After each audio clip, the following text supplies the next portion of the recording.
ஸ்ரீகாந்த், நீங்க நிறைவு செஞ்சலாம் உங்களுடைய கருத்து. ஆமா, நான் முன்னாடி சொல்லிட்டு இருந்தேன் அவங்க பல்வேறு மக்கள் விரோத நடவடிக்கைகள் இருக்குன்னு.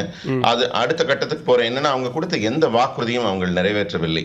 மகளிருக்கான உதவி தொகையாகட்டும், அரசு ஊழியர்களுக்காகட்டும், போக்குவரத்தாகட்டும், கல்வி கடன் ரத்தாகட்டும், நகை கடன் ரத்தாகட்டும், எந்த ஒரு விடயம் எடுத்தாலும் அவங்க சொன்னது எல்லாத்தை விட வரிகள் எல்லாம் 4 மடங்கு 5 மடங்கு, பால்வலி எல்லாத்தையும் ஏற்றிக்கொண்டே குறைக்கிறேன்னு நாங்க ஒண்ணுமே குறைக்கல. ஒரே ஒரு முறை மட்டும் 5 ரூபாய் குறைக்கிறேன், 3 ரூபாய் குறைக்கிறேன். மக்கள் எல்லாமே இந்த ஆட்சியின் மேல மிகப்பெரிய வெறுப்பாக இருக்கிறார்கள். கல்வியில அரசியல் இருக்கிறார்கள். ஆளுநரோட மோதல் போக்கு, மத்திய அரசோட மோதல் போக்கு, எல்லா திட்டங்களையும் நேரடியாக மக்களுக்கு விடாமல் இடையில ஒரு தடையா இருக்கிறாங்க. இடையில அவங்க அத நீங்க மோதல் போக்குங்கிறீங்க, அத நீங்க மோதல் போக்குங்கிறீங்க. இவங்க மாநில உரிமை அப்படிங்கறாங்க. அரசியல் நடத்துவதா நல்ல அரசியல் முடிச்சிட்டோம். அதாவது நான் யார் பேசையும் குறுக்கிடல, அதை கேட்கறதுக்கு பொறுமை இருக்கணும், பதட்டம் இல்லாம கேட்க சொல்லுங்க. அதுக்கப்புறம் உங்க நேரத்துல அதுக்கான பதில் சொல்லுங்க. அதாவது வரைக்கும் தமிழகத்துல பாத்தீங்கன்னா திமுகவை மக்கள் எந்த ஒரு கொண்டுதான் இருக்கிறார்கள். திமுக ஆதரவு வாக்குகளை விட எதிர்ப்பு வாக்குகள் தான் அதிகம். அதிமுக ஒரு 13 வருஷம் அவங்களை உள்ள விடாம ஒதுக்கி வச்சிருந்தாங்க, ஒரு 10 வருஷம் ஒதுக்கி வச்சிருந்தாங்க. ஆனா 2 முறை திமுக தொடர்ந்து வெற்றி பெற்றதாக சரித்திரம் இல்லை. அதனாலதான் அவங்க என்ன பண்றாங்கன்னா, ஒரு வலிமையான கூட்டணி வேணும்னு ஒரு கட்டமைச்சு வச்சிருக்காங்க. இந்த கம்யூனிஸ்ட் கட்சி போல இப்ப அண்ணன் பேசினாங்களே, அவங்களுக்கு எல்லாம் ஒரு ஆதரவு கொடுக்கறாங்க, பணம் கொடுக்கறாங்க, ஒரு 2 சீட்டு கொடுத்து காப்பாத்தி வைக்கிறாங்க. அவங்களும் காணா போகாம இவங்களுக்கும் ஒரு சின்ன பர்சன்டேஜ் வர்றதுக்கு உதவியா இருக்குது.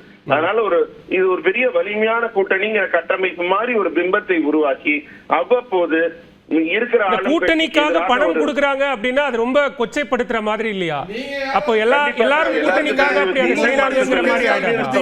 இல்லை என்று மறுக்க சொல்லுங்க. எல்லாரும் எந்தெந்த கார்ல போறாங்க, அவங்க என்ன தாவடி தூக்குறாங்க, கமலாலய என்ன நிலைமையில இருந்தது, நிலாகணேசன் இருந்தபோது எப்படி ஆட்டோல போனாரு, கார்ல போறீங்க, இதெல்லாம் எங்க இருந்து திருடப்படுகிற பணங்கிறது எல்லாருக்கும் தெரியும். பதில் பேசுவோமே, தனி விவாதம் வந்தாலும் பேசுவோம். பதில் சொல்லட்டும். ஒரு நிமிஷம் நான் கேட்டது பதில் சொல்லுங்க. இன்னைக்கு பிஎஸ்என்எலுக்கு கல்வித்துறை பள்ளி கல்வித்துறை 1.5 கோடி ரூபாய் பணம் கட்ட முடியல. அதனால அவங்க இணையதள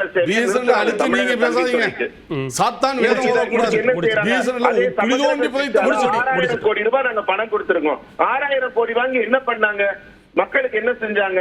இவங்க எதுவுமே எந்த தலைப்புல வாங்கினாலும் அதுக்கான செலவுகள் பண்றது இல்ல, விரயம் பண்றாங்க.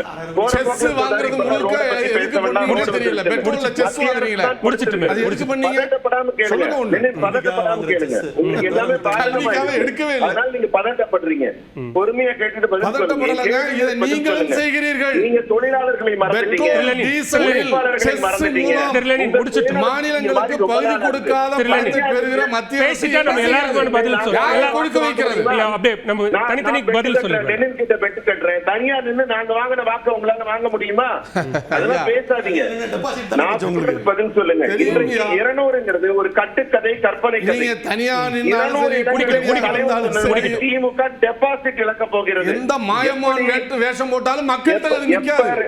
மாயமான்களை பார்த்த நாடு 2011 எதிர்கட்சியாக கூட வர முடியாமல் திமுக எப்படி தோல்வியை தழுவியதோ, 23 பேரோட தலை குனிந்து நின்னதோ, அது போன்ற ஒரு நிலைமை, அதை விட மோசமான நிலைமைக்கு கண்டிப்பாக திமுக செல்ல போகிறது.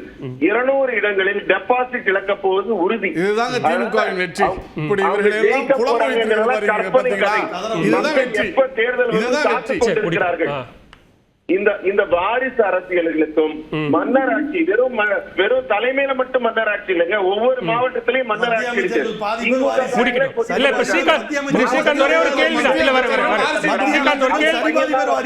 ஒரு கேள்விதான். இப்போ கலை கூட குறிப்பிட்டார், கேள்விதான் எடுத்துக்கோ. கலை கூட குறிப்பிட்டாரு, மத்திய அரசு எப்படி 400க்கு மேல் அப்படிங்கிற ஒரு முழக்கத்தை முன்வைத்ததோ அது மாதிரிதான் இது 200க்கு மேல் என்கிற முழக்கமோ, இது தொண்டர்களை உற்சாகப்படுத்துவதற்கான ஒரு முழக்கமா இருக்கும். அது அதிமுகவோ திமுகவோ யார் வைக்கிற முழக்கமாக இருந்தாலும், பதிலுக்கு நீங்க நாங்கள் இவ்வளவு வெற்றி பெறுவோம் அப்படிங்கிற முழக்கத்திற்கு மாறா அவர்களால் வெற்றி பெற முடியாது அப்படின்னு சொல்றது பாஜக பலவீனமா இருக்காங்கிற கேள்வியையும் சேர்த்தே எழுப்புது.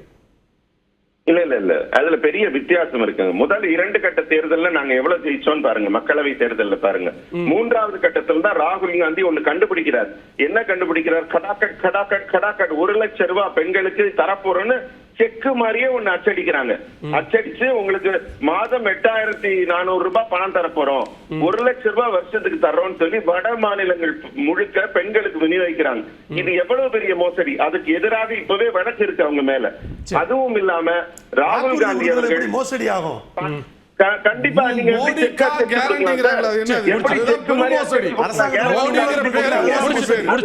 மக்களுக்கு ஆசை காட்டி மோசடி செய்தார்கள். தேர்தல் முடிஞ்சோட பணம் தர்றோம்னு. அதனால ஒரு வாக்கு சதவீதம் மாறுச்சு. அவங்களுக்கு நல்லா தெரிஞ்சது. அவங்களுக்கும் இன்டெலிஜென்ஸ் தகவல் கொடுத்திருக்காங்க நீங்க தோக்க போறீங்கன்னு. அதனால அவங்க பணம் கொடுத்து மக்களுக்கு ஆசை காட்டி ஒரு மோசடியை செய்தார்கள். இதையே தான் இங்க திமுக அரசு செய்து மகளிருக்கு நாங்க 1000 ரூபாய் தரோம்னு ஒரு ஆசை காட்டி இன்று மோசடி செய்து விட்டார்கள். பணம் பெறாத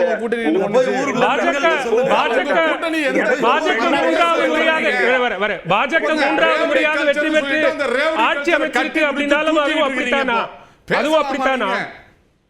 நீங்க ஒரு விஷயம் கவனிக்கணும். பாஜக இத்தனை இடர்பாடுகளுக்கும் இடையே கூட தொடர்ந்து 3வது முறையாக ஆட்சி அமைச்சிருக்கிறோம். இது யாருமே செய்யாத சாதனை. இன்னும் சொல்ல போனா மகாராஷ்டிரால பாருங்க, யூபியில பாருங்க, தொடர்ந்து நாங்க ஆட்சிக்கு வந்து கொண்டே இருக்கிறோம். மக்கள் பாஜக அரசு வர வேண்டும், மோடி அரசு தொடர வேண்டும் என்ற விருப்பத்தை காட்டுகிறது. அதனால மக்கள் காங்கிரஸ் நம்ம தமிழ்நாட்டை பத்தியும் பேசுவோம். அடுத்த சுற்றுலா எடுத்துக்கிறேன். உங்களுடைய முதற்கட்ட பார்வை எடுத்துக்கிறேன். இந்தி கூட்டணின்னு பேசுறாங்க. துண்டு துண்டா சிதறி போச்சு. இந்தி கூட்டணியே இல்ல. தனியா நம்ம இது டார்கெட் 200 தமிழ்நாட்டுக்கு தான் பேசுவோம்.